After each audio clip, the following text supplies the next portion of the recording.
আসসালামু আলাইকুম, কেমন আছেন সবাই? আশা করি ভালোই আছেন। আলহামদুলিল্লাহ আমিও ভালো আছি। আজকে খুবই মজার একটা রেসিপি আপনাদের সঙ্গে শেয়ার করব। সেটা হচ্ছে নোয়াখালীর বিখ্যাত রান্না গরুর মাংস দিয়ে মূলা রান্না। এটা খেতে অসম্ভব মজা লাগে। তো আপনাদের সঙ্গে শেয়ার করতেছি, আপনারা ফুল ভিডিওর সাথেই থাকবেন। তাহলে আমি মূল রেসিপি গরুর মাংস রান্না করার জন্য আমি সব মশলা দিয়ে দিচ্ছি। পেঁয়াজ দিয়ে দিলাম, এখানে মোটা করে কেটে নিয়েছিলাম। রসুন আস্ত করে ছুলে নিয়েছি, কারণ দেশি ছোট রসুন, তো এই কারণে আস্তই দিয়ে দিচ্ছি। আর এক এক করে সব মশলার ভিতর দিয়ে দেব। আমি এখানে ধনিয়ার গুঁড়া, মরিচের গুঁড়ার পরিমাণ মতো লবণ দিয়েছি। লবণ দিয়ে একটু জিরে বাটা দিয়ে দিচ্ছি এর ভিতর। তারপরে আমি এর ভিতর দিয়ে দিব আদা রসুনের পেস্ট। তারপরে গরম মশলাগুলো দিয়ে দিচ্ছি। এখানে তেজপাতা, এলাচ, দারচিনি, লবঙ্গ সব কিছু মশলাটা দিয়ে আমি এখন ভালো করে মাখিয়ে নেব। তেলটাও আমি দিয়ে দিচ্ছি, পরিমাণ মতো তেল দিয়ে আমি এখন মাংসটা খুব সুন্দর করে হাতে মেখে তারপরে চুলোয় বসিয়ে দিব।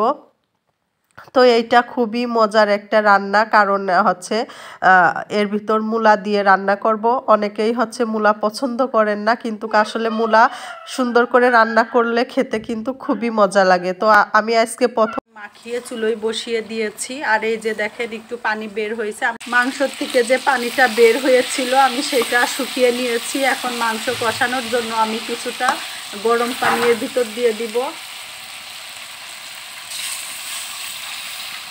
তো পরিমাণ মতো আমি গরম পানি দিয়ে দিচ্ছি। আর এটা দিয়ে আমি মাংসটা ভালোভাবে কষিয়ে নিব। কষানোর জন্য যে পানিটা দিয়েছিলাম শুকিয়ে গেছে। এখন এর ভিতর আমি মূলা দিয়ে দিব। আমি মূলা দিয়ে এই মাংসটা রান্না করতেছি, আর সাথে একটা আলু দিয়ে দিয়েছি। এগুলা দিয়ে আমি ভালোভাবে একটু নেড়ে নিব। এটা খেতে অসম্ভব টেস্ট হয়। তো আমি আজকে প্রথম ট্রাই করতেছি, আর আপনাদের সঙ্গেও শেয়ার করতেছি। ভাবে কষিয়ে নিব এই মাংসর সঙ্গে এটা। তো মাংসটা আমার ভালোভাবে কষানো হয়ে গিয়েছে মূলা দিয়ে। তো এখন আমি পানি দিয়ে দিব, মানে পরিমাণ মতো পানি দিয়ে দিব। আর কতটুকু ঝোল রাখবো সেই পরিমাণের পানি দিয়ে দিব। আর মূলাটাও একটু সিজে যাবে। তো এই যে আমি এই পরিমাণের পানি দিয়ে দিয়েছি। তো এটা আমি এখন শুকিয়ে নেব রান্না করে। মূলো দিয়ে মাংস রান্না করা হয়ে গিয়েছে, আর আমি উপর দিয়ে যে আমার বানানো মশলাটা ছিটিয়ে দিচ্ছি। এটা কিন্তু খুবই টেস্ট হয় বা একটা সুন্দর ফ্লেভার হয়। তো আমার রেসিপিটা আপনাদের কাছে ভালো লেগেছে নাকি অবশ্যই একটু বলবেন।